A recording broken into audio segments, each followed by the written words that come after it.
The films of the MDF Trilogy all deal to varying extents with protagonists in crisis. These films are sketches of these protagonists, and rather than having the pretense of offering a complete picture of their lives, the short form is used to underscore that these films are mere glimpses structured around a crisis. This approach also effectively acknowledges the limitations placed on representation itself, where the brevity of the films and the lack of overly expository dialogue give these portraits a naturalist quality. Accordingly, the formal devices used in each film illustrate a proximity to the characters, while also tracing the edge of this portrait, acknowledging that, however closely followed, these characters and their struggles exceed the borders of the film, the camera's frame, the length of the film, and the value of resolution on such a small scale.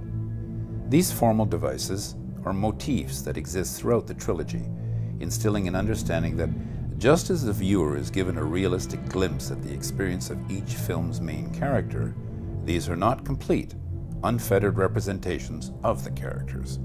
The first of these three films is Assault, which chronicles a teenager's experiences after committing an assault and facing the legal ramifications of this action.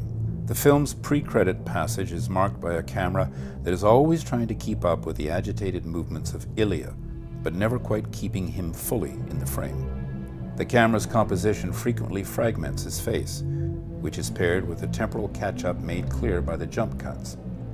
In both cases, the audience understands the severity of the situation, but in so doing, understands that they are not getting the full picture. This includes the moments cut out by the jump cuts, the violent act itself, the other side of the phone call, and Ilya's thoughts. Yet as Ilya maneuvers randomly, the camera still playing catch-up picks up the ephemera of his life in the background. In this sense, the distance behind him reveals more than it hides.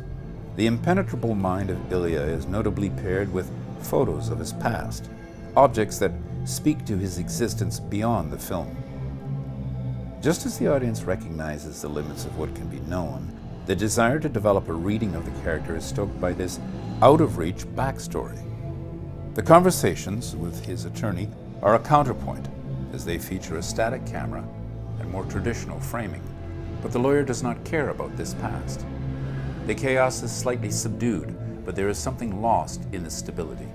The film, however much it points to the limits of representation, provokes more of a sympathetic reading process from its audience.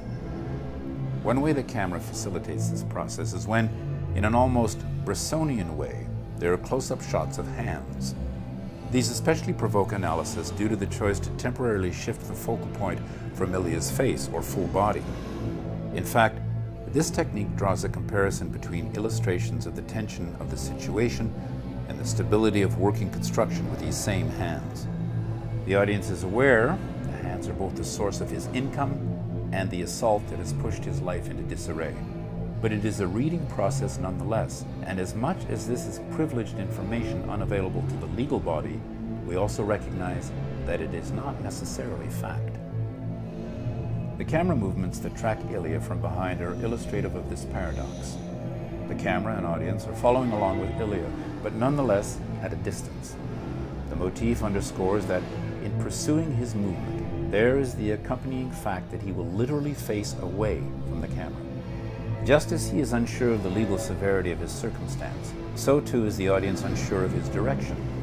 The film ends with Ilya no longer in the comfort of his home, the stability of work, or even the other space of the lawyer's office, but instead, presumably heading out at night, the circumstance of the crime.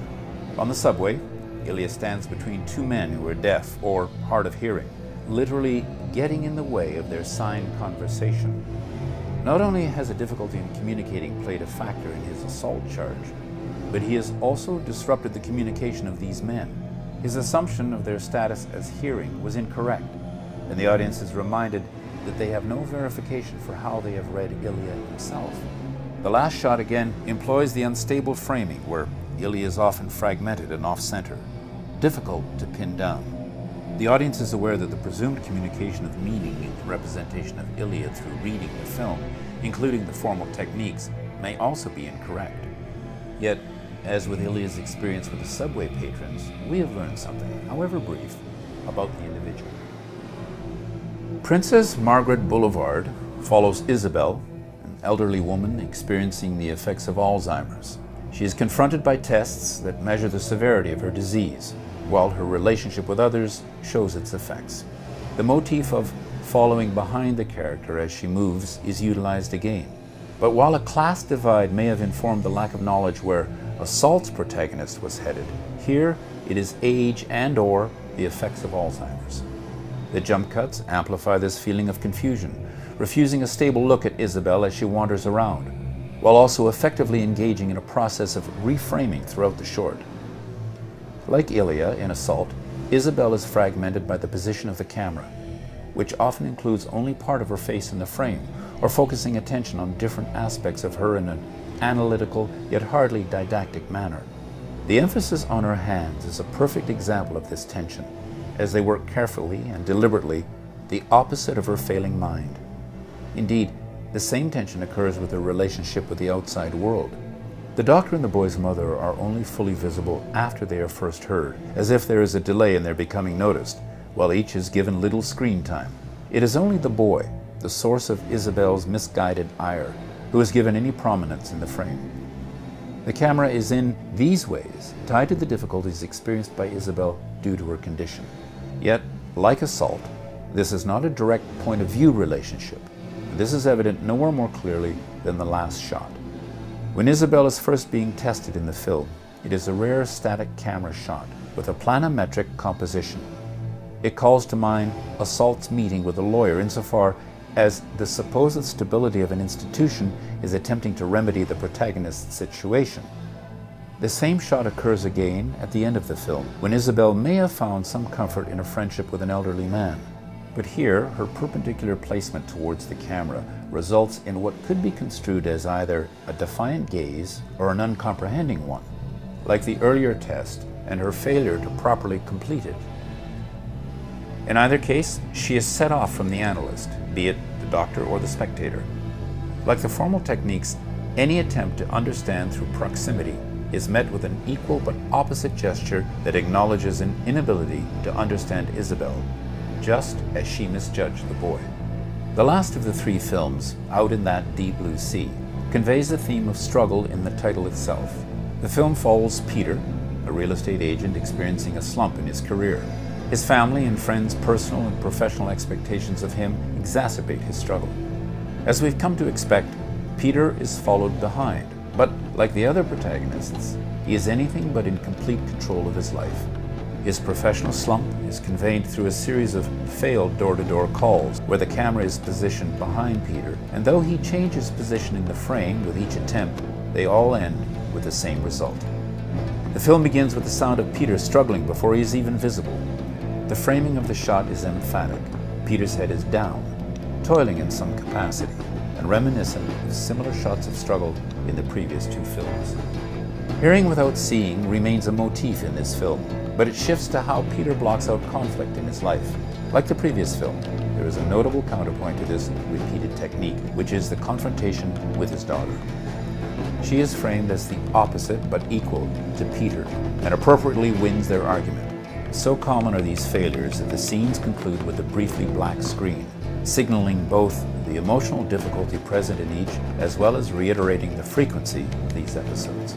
If there's one aspect where Peter does seem to have control, it is through the process of working, if not the results. Like Ilya and Isabel, close-ups of Peter's hands at work indicate a temporary peace that exists for the protagonist, even in the face of a larger struggle. Indeed, this forms the basis of Peter's eventual and perhaps only potential success. Having faced up to the obligation to help his friends sell their house, Peter's professional and emotional well-being appear to be on the mend. When he notices a tear on the couch, he gets a needle and thread to perform a repair.